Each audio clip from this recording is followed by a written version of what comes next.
Hello, आप सभी कैसे हैं। आप सभी का मेरे यूट्यूब चैनल BHU एकेडमी में स्वागत है। आज हम लोग रेलवे एग्ज़ाम से संबंधित जीके जीएस के महत्वपूर्ण प्रश्नों को देखेंगे। ये सभी प्रश्न होने वाले आगामी रेलवे एग्ज़ाम के लिए बेहद ही महत्वपूर्ण होने वाले हैं। ये सभी प्रश्न रेलवे के किसी न किसी एग्ज़ाम में पूछे गए हैं। विशेष रूप से RRB टेक्नीशियन के लिए यह वीडियो बेहद ही महत्वपूर्ण होने वाला है। तो आप लोग वीडियो पूरा वॉच ज़रूर कीजिएगा और सभी प्रश्नों को आप लोग अच्छे से याद कर लीजिएगा। तो चलिए आइए एक एक करके शुरू करते हैं। कौन सी नदी दक्षिण भारत की गंगा कहलाती है? इसका सही जवाब क्या होगा? तो कौन सी नदी दक्षिण भारत की गंगा कहलाती है? तो सही जवाब ऑप्शन सी होगा, गोदावरी नदी। गोदावरी नदी को दक्षिण भारत की गंगा कही जाती है, यानी सही जवाब ऑप्शन सी हो जाएगा।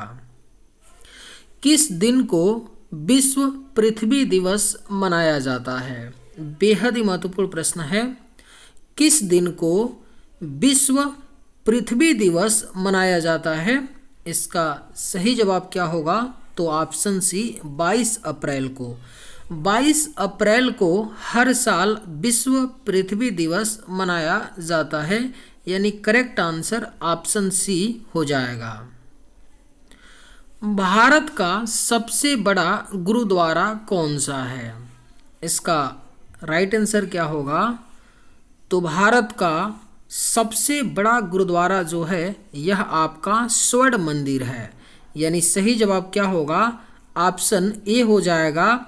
भारत का सबसे बड़ा गुरुद्वारा स्वर्ण मंदिर है, और ये स्वर्ण मंदिर कहाँ पर है? तो पंजाब के अमृतसर में है। तो इसे भी आप लोग याद रखिएगा।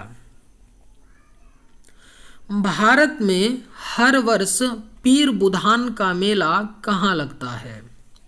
इसका राइट आंसर क्या होगा? तो भारत में हर वर्ष पीर बुधान का मेला मध्य प्रदेश में लगता है, यानी सही जवाब ऑप्शन डी हो जाएगा। भारत में हर वर्ष पीर बुधान का मेला मध्य प्रदेश में लगता है। चंद्रगुप्त मौर्य के गुरु कौन थे? इसका राइट आंसर क्या होगा? तो चंद्रगुप्त मौर्य के गुरु कौन थे? करेक्ट आंसर ऑप्शन बी होगा, चाणक्य। चंद्रगुप्त मौर्य के गुरु कौन थे? चाणक्य थे, यानी सही जवाब ऑप्शन बी हो जाएगा।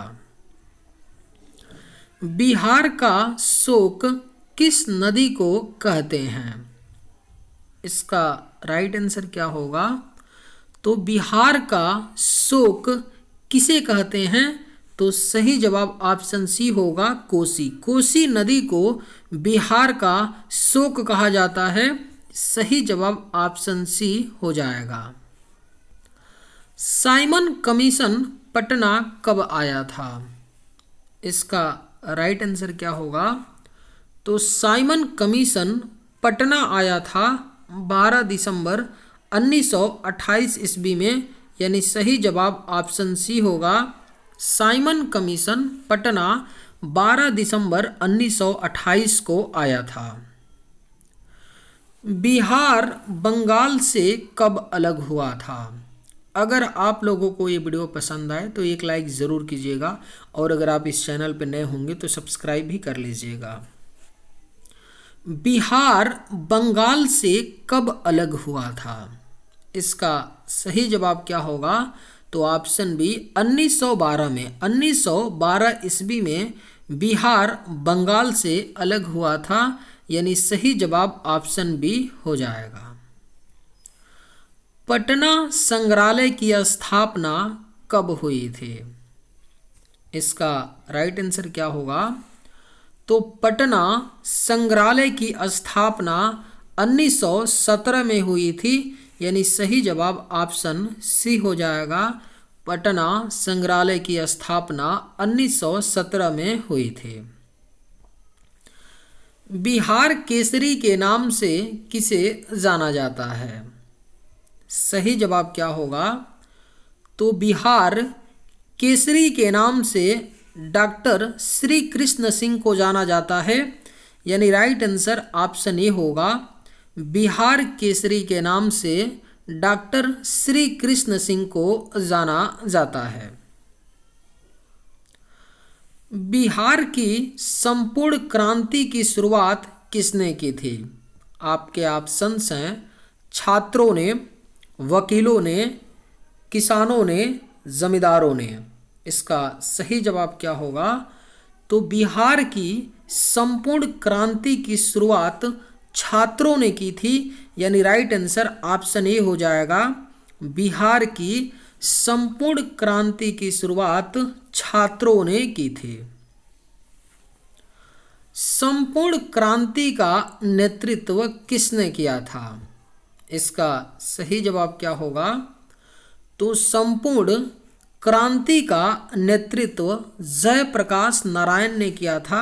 करेक्ट आंसर ऑप्शन सी होगा। संपूर्ण क्रांति का नेतृत्व जयप्रकाश नारायण ने किया था। मोइनुल हक क्रिकेट स्टेडियम कहाँ स्थित है? इसका राइट आंसर क्या होगा? तो मोइनुल हक क्रिकेट स्टेडियम पटना में स्थित है, यानी सही जवाब ऑप्शन बी हो जाएगा। मोइनुल हक क्रिकेट स्टेडियम पटना में स्थित है। विश्व शांति स्तूप कहाँ पर स्थित है? इसका सही जवाब क्या होगा? तो विश्व शांति स्तूप जो है यह आपका राजगीर में स्थित है, यानी राइट आंसर ऑप्शन बी होगा।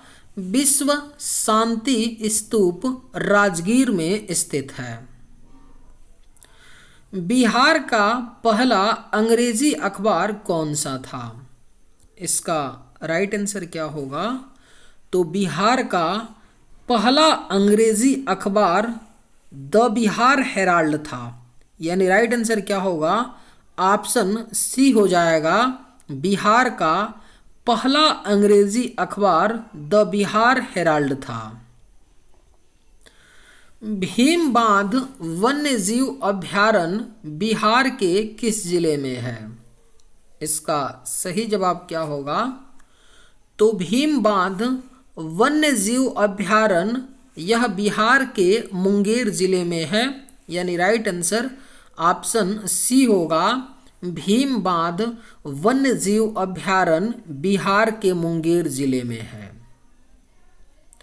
नारियल का कौन सा भाग खाने योग्य होता है? बेहद ही महत्वपूर्ण प्रश्न है। नारियल का कौन सा भाग खाने योग्य होता है? सही जवाब ऑप्शन ए होगा, भूडपोष। नारियल का खाने योग्य भाग भूडपोष होता है, यानी सही जवाब ऑप्शन ए हो जाएगा। सबसे छोटा फूल वाला पौधा कौन सा है? इसका करेक्ट आंसर क्या होगा? तो सबसे छोटा फूल वाला पौधा ओल्फिया है, यानी राइट आंसर क्या होगा? ऑप्शन ए हो जाएगा।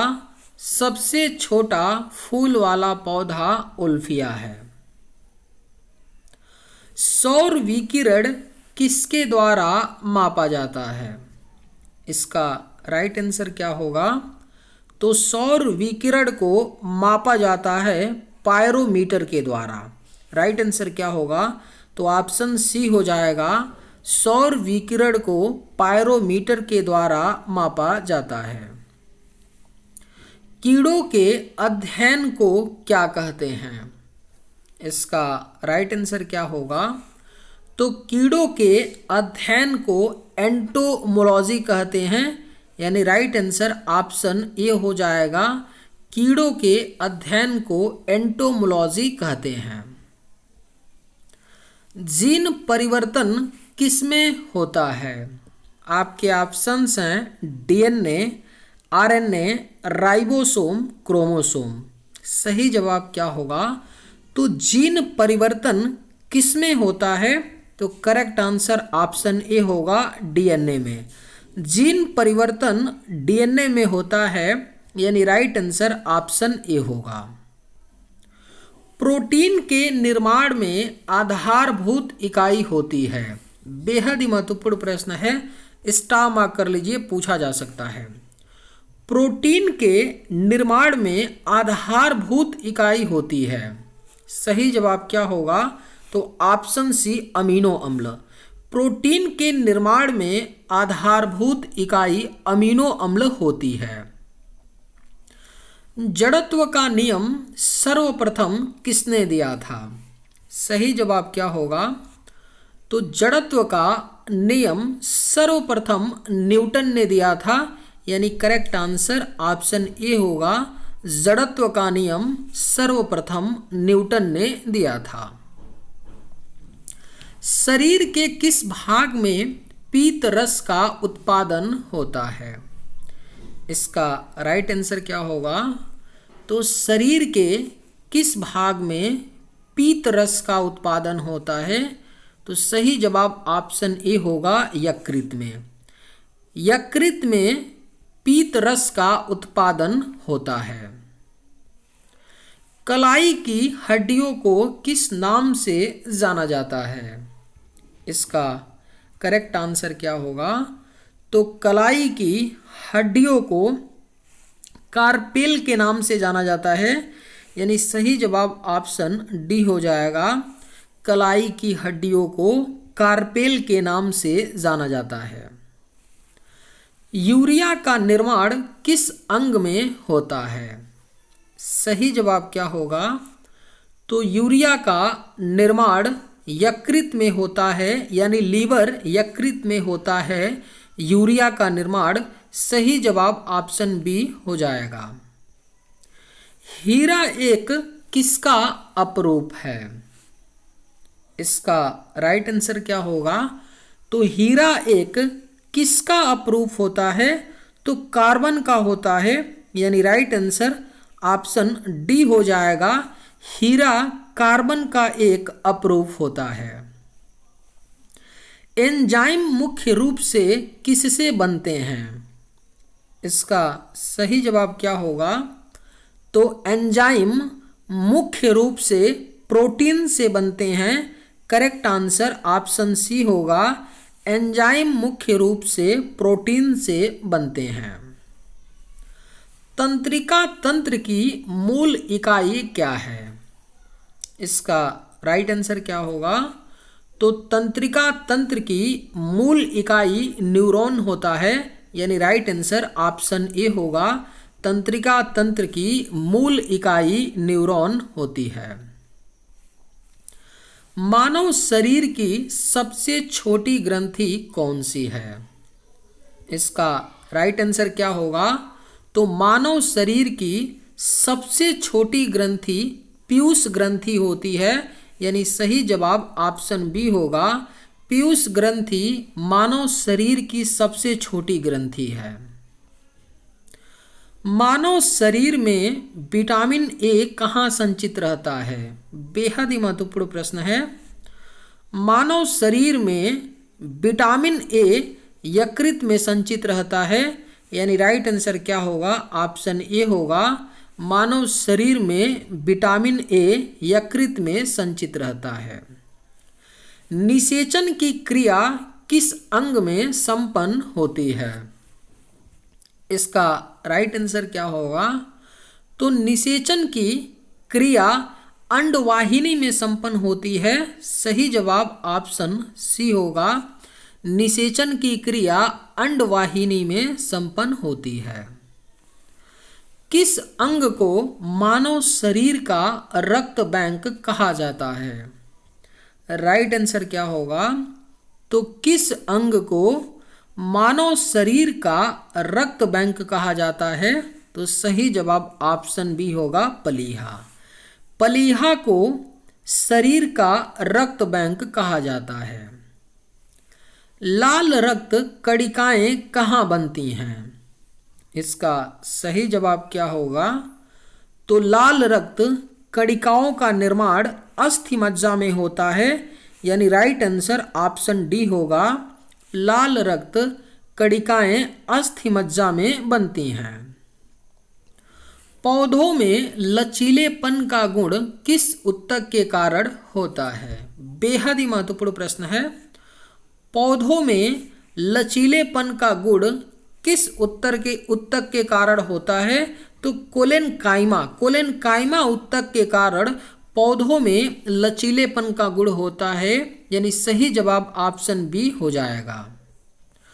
कोशिका के समूह को क्या कहते हैं? इसका राइट आंसर क्या होगा? तो कोशिका के समूह को ऊतक कहते हैं। करेक्ट आंसर ऑप्शन ए हो जाएगा, कोशिका के समूह को ऊतक कहते हैं। कश्मीर के अकबर नाम से कौन जाना जाता है? राइट आंसर क्या होगा? तो कश्मीर के अकबर के नाम से जैनुल अबिदीन जाने जाते हैं। सही जवाब ऑप्शन बी होगा, कश्मीर के अकबर के नाम से जैनुल अबिदीन जाने जाते हैं। उलुग खान की उपाधि से किसे सम्मानित किया गया? सही जवाब क्या होगा?